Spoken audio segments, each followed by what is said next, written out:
kids, I have two boys. My two boys, they got married already. Okay? My youngest daughter, maybe coming soon. Yeah, amen. Not too soon. Pero hindi pa rin. And my son Mark, supposed to be here today, but he got sick last night. So yung napangasawa nila, no? Talagang di follow my footsteps. So, ang ganda ng pangasawa nila sila, hindi na pangasawa ko eh. Yeah. Diba? My window of opportunity. Pogi points. Yun. Alright. So yan po ang aking pamilya. Now, from the history of human race, ang kauna-unahang tatay sa balat ng lupa na sumablay. May idea na kayo. Sa Book of Genesis, di ba? Sino yan? Oo. Hindi naman siguro hinango yung kanta dyan, Adan at Eva, no? Di familiar with that song? Si Eva, si Adan. Parati ko narinig sa TikTok eh. May mga sumasayaw pa niya kung sino. Pero ganun pa man, if you can recall the faith that Adam had experienced at the time when he failed to obey God, as the first father who failed, which we all know human race suffered because of his disobedience. Makapansin natin na magiging kapansin-pansin sa simulan sa pulpalarang, lalo na ng kaaway, sirain ang pamilya na kinakitawa ng Diyos dito sa ibabaw ng lupa. If the devil would succeed in destroying the Father, that would destroy the plan of God for humanity. But God has a better plan. Yung pangalawang tatay, no? Na hindi naman nag-fail, but he succeeded. Sino yung pangalawang tatay sa Old Testament? Yun na ang isip, pero mali pa rin. Dahil si Father Abraham, diba? Pero actually, si Noah. Yeah. Diba? Kasi matagal naging tatay si Abraham eh. No? Yung una, sumublay pa nga eh. Dahil hindi si Ismael yung lumabas eh. Okay, pero ganun pa man, si Noah, when God spoke to him, he built an ark. What Noah did, out of his obedience to God, he created an ark that saved his family. Yan ang dapat pakay ng isang tatay. Iligtas ang kanyang mga anak sa anumang kapahamakan na itinaga ng kaway. Amen. Praise God for Noah, who spared the human race and somehow achieved God's plan for humanity. Kaya makikita natin dito sa ating pag-uusapan sa umagang ito would help us understand ano ba yung mga layunin ng Panginoon para sa mga tatay.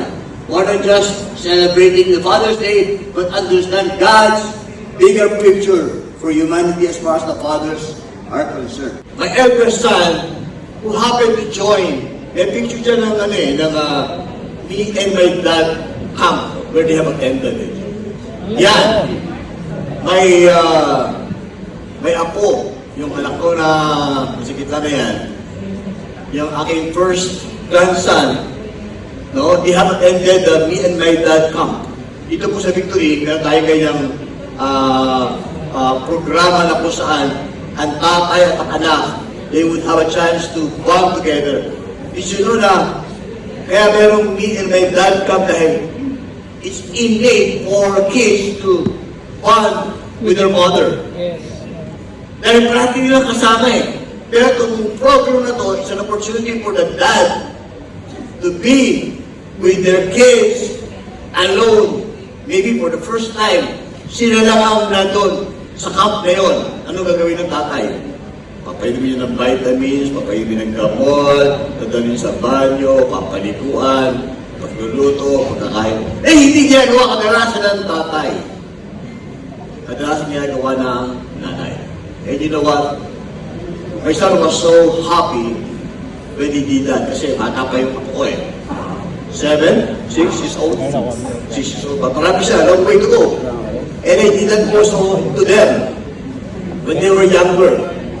And when the camp was over, sabi ng aking elder son, Dad, I'm glad I did this kasi I have noticed that my son had a wonderful time with me. Na-enjoy niya. Na ako yung nagpakain sa kanya. Ako yung nagluto sa kanya. Although corn beef lang naman. Luto na pa. Yung pinakamabilis na luto. Diba? Corn beef sa kanya, corn beef sa kanya. Okay, simple po. Ilan. Siyempre pag pinanay, adobo ko yan, di ba? Pero pag mga tatay lang, corn beef ka lang. Itlog. Itlog. Laga. Tapos kayo, itlog, pag ganyan, di ba? Diba? Tapos, kayo silang 10. Talagang hirap na hirap siya magkayo ng 10. Siguro mga tatlong oras niya yata yung binil yung 10. Diba? Tapos they will sleep together in a place where there is no mommy. Only daddy. Kaya me and my dad come tayo eh. Ibig ko sabihin nun, a moment where you can treasure together that your kids will never forget. What I'm saying, you don't have to wait for another me and my dad come for you to do that. You can do that deliberately every day with your kids. Bond with them as a father. Somebody must amen to that. Amen. Huwag po natin, kailangan antayin yung gawin nasa kama mo na, naghihinga ka pa na, sasayang mong panahon na sana, nag-spend ng time. Wala na! Tapos na yun. Ngayon po, malakas ka pa sa kalabaw. Samantalahin mo yan. Yung bawat pagkakataon. Because those moments were precious, dahil sa kasi treasure them. Now, quickly, let me give you key traits of Velvet in a father. Velvet, that speaks of being gentle, being compassionate. Okay? Being compassionate shows mercy, kindness, and understanding. Alam ko, ang Velvet, likas sa mga nanay. Yung pagiging pinus, pagiging mahinahon. Ang tatay, parating intense yan eh. Pag lumapit ka, kaya mo! Wala pa ka eh. Malapit pa lang. Bakit? Ano sabihin mo? Sabihin mo na! Hindi! Walang oras! Dito. Diba? Nakaka-relate tayo, ako lang. Isa ba ako dito? Mga tatay! Samahan niyo ako dito. Very intense. Pero kailangan natin ng blend ng pagiging velvet. Dahil hindi naman lahat ng pagkakataon, ang kailangan ng anak natin ay kabaong bakal. Ang kailangan natin ng pagiging Maginoon. Hinay-hinay lang. Did you do that? Velvet. A father of steel and velvet. May mga pagkakataon sa Apostle Pablo, he will show steel to people. Diba? By telling them, naalala sa book Galatians, firm siya. Pag pinagalit niya yung mga taga-Galatians, sabi niya, you foolish Galatians! Who bewitched? Sabi ka Pilipinas, sabi niya, mga gugong kayo. Pero, there are times naman, I come to you just like a mother appealing to you. Gentle. So may balance din si Apostle Pablo ng steel and velvet. Even the Lord Jesus Christ showed that in the book, in the New Testament. So, naalala nyo, He showed His firmness by wiping all the vendors in the marketplace, those temple. And at the same time, He will show compassion to those people. He will bring healing and provide to all of them. Gentle in correction. Alam ko, pag correct, para minsan still tayo, mga tatay. Kaya dapat, pakita natin na pwede pa tayo mag-correct na Maginoo tayo. In other words, when you correct, first, you connect. Connect before you correct. Many times we just correct. When you connect, make sure you have a good relationship with your kids. That means you build that relationship so strong that when you correct, they will just easily accept that because you have a good bonding already. Yeah. Yung mga anak na kino-correct na wala namang magandang relationship sa kanilang tatay, most likely, they resist. They don't accept the correction because they feel like sinasabi mo lamang yan at ako ay pinagalitan mo. Pero pag hindi mo na pinapakilitan, pera na ako sa'yo, hindi mo ako pinapansin. Kaya, napakahalaga ng gentle in correction. Disciplines with love and not anger. And we are emotionally present at the same time. Present tayo sa lahat ng pagkakataon as much possible sa lahat ng mga milestones sa buhay ng ating mga anak. I have a picture na ito, my family as well. Let me show you, maraming picture dyan. Miss Kino. Yung, yan. Hindi ko na nilagay lahat, hindi kakasya kasi isang malaking album yan eh. Pero I have tried my best to be present when my son, his wife gave birth to their first son. I was there in the hospital. I'm not saying this to brag about my family, but what I'm saying, how valuable that is milestone to our family. When my daughter turned 18 years old, you know, when we were together in one international trip, alam niyo ba na lahat ng mga yan ang gastos? Pero walang kakalit yung gastos sa memory that has been built in your family. That's right. That is why you, Father, believe God for the provisions.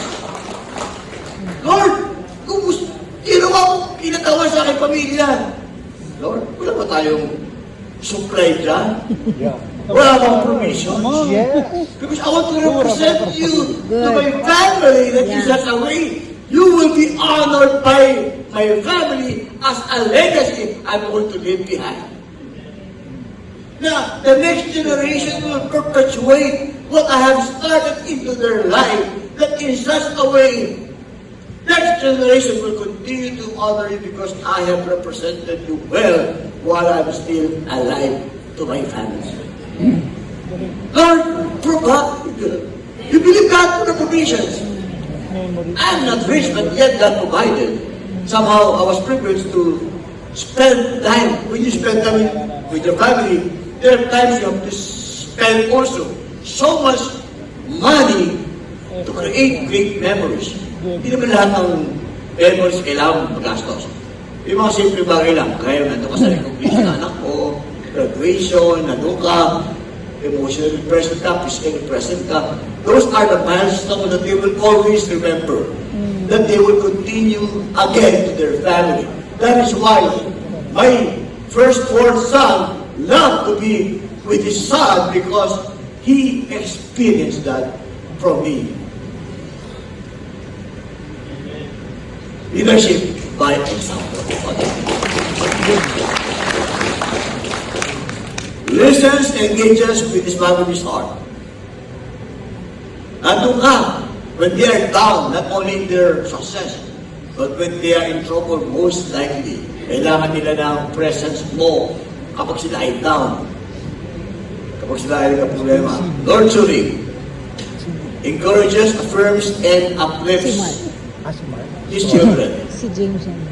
Psalm 103 verse 13, this would remind us, as a father shows compassion to his children, so the Lord shows compassion to those who fear Him. Now, let me just close with this warning to all the fathers. The downfall of a father who does not balance steel and velvet. Kapag ikaw ay steel lamang at wala kang velvet, ano ang pwedeng mangyari? Ito ay nauwi sa pagkasira ng maayos na ugnayan at pamumuno sa loob ng tahanan. The dangers of steel without velvet According to Ephesians chapter 6, verse 4 rather, fathers, do not provoke your children to anger. The authoritarian father may provide order but can create fear, distance, and resentment. His home is controlled but not connected. Alam mo mga tatay na sobrang disiplinaryan. You're so strong, you're so still, and yet you don't show velvet. Ano mangyari? Yung bahay mo, o nga, sumusunod sila sa iyo, pero hindi naman sila konektado sa iyo. Sila ay motivated by fear, motivated by, because, uy, bicycle, ayos tatay. Pag wala si tatay, hindi sila maayos. Downfall, obedience without relationship. Children grow cold or rebel. Ulitin ko, ang downfall ng stila walang velvet.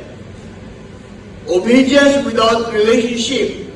Pag sumunod sila na walang relationship, children grow cold or rebel. Ayon kay Josh McDowell, rules without relationship lead to rebellion. I have a quote of that, I think. You can show that. So, ayan ang nangyayari. Kapag ang isang bata ay sumusunod lamang dahil sa takot, nauwi sa rebellion. So, the dangers of velvet mouth without steel. Ayan. See the picture?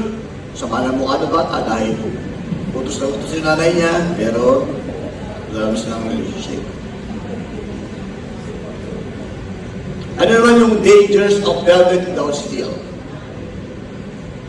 In Proverbs chapter 13, in verse 24, the one who loves their children is careful to discipline them. The overly soft father, yung tatay naman na walang steel, may lempot-lempot.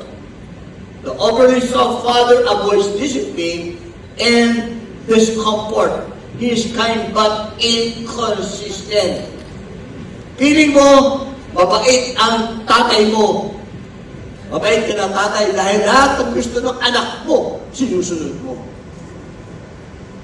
You are just velvet and no firmness. Ano mangyayari? The danger right there is love without boundaries creates confusion, entitlement, and lack of direction. There's got to be boundaries. The boundaries that we are setting is usually the standard of God's Word. Showing them the limitation. Showing them where to stop and when to go. By being still, without velvet, having velvet without steel, we don't have a strong structure to put a limit when you say, stop! Don't do that. Then, the problem is because you just in-spoil mo lang. Lahat ng gusto ibinigay mo. You don't strike a balance of having the steel and the velvet. Kaya ako sabihin ko na ginagawa natin dito that we have to strike a balance. You show steel when you need to show steel. You show velvet when you need to show velvet. There's got to be a balance to that. May mga bata na kailangan nila ng more skill. May mga tatay din na kailangan ng more skill dahil may lembot-lembot ang yung leadership. But on the other hand, may mga tatay naman na kailangan ng more velvet dahil puro na lamang kabangbakan. In closing, the greatest legacy a father can leave is not wealth or success, but life that mirrors the Father heart of God. This Father's Day, may this be a reminder the world needs fewer perfect men and more present fathers. Fathers who are still and velvet. The greatest legacy a father can leave is not wealth or worldly success, but a life of faith, integrity, and love that points his family to God. Akala po natin, ang magandang pamana, bahay at lupa at kotse sa mga anak natin. Don't get me wrong, there's nothing wrong with those kind of, wealth that we're going to leave behind. Pero there is more important than that, is to impart to them to become godly. They would have fear of God. Because when they do so, yung mga ibang success na yan would just a bonus. It would just follow without you necessarily looking for it. I-impart po natin yung life of faith, i-impart po natin yung integrity, at i-impart po natin yung pagiging family man. I would just like to say this before I pray. Mga kapatid, ang Father's Day celebration is not just, it's more than a tradition. This would help us be reminded. Ang mundo ay naghahanap ng atay na matatag at mahinahon. Atay na may paninindigan at atay na magiging mag-aam para sa kanyang pamilya. At alam naman natin, sa panahon na kinagalawa natin, there's number one being affected today in our society is when there is an absentee of father. Kapag po nawala ng tatay sa pamilya, my wife many times would say this whenever she would share the word in an opportune time. Ang nangyayari ay, kinikwento niya how she suffered, having that dysfunctional family. Nung siya ay iwan ng tatay niya, nung walis din ng nanay niya, nagkaroon ng broken home, apektado ang kanyang paglaki. She was telling me several times yung insecurity, yung rejection, yung forgiveness is so strange to her because she doesn't have a father image. So, buti na naman, nakakilala siya sa Panginoon ng anesthesia. All of these things I have said to you, I have learned this in my spiritual family. I don't have a good image also with my father. I don't have a good relationship with my father, honestly. Kasi madalas ng tatay ko, she's just a father of steel to me. Madalas sabihin sa akin ng tatay ko, kayo, mga anak ko, hindi wala kayo sa kalingkingan ko. Asaya ba? I don't even understand that. Hindi ko alam kung yung kalingkingan eh. But one thing I know, it's negative.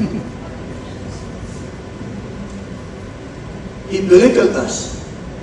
I knew my father was a successful educator, and yet he didn't show the side of his belted to us. He's always intense, probably because he grew up that way as well. And it imparts to him, and it imparts to us. And I don't want to cut a curse. I want to be a proper representation of our Father in heaven. Today, it's high time for us to make a decision. Lord, I want to represent you to my family as a father of steel and velvet, and that's who you are to us, Lord. And we all stand up on our feet. Let me pray.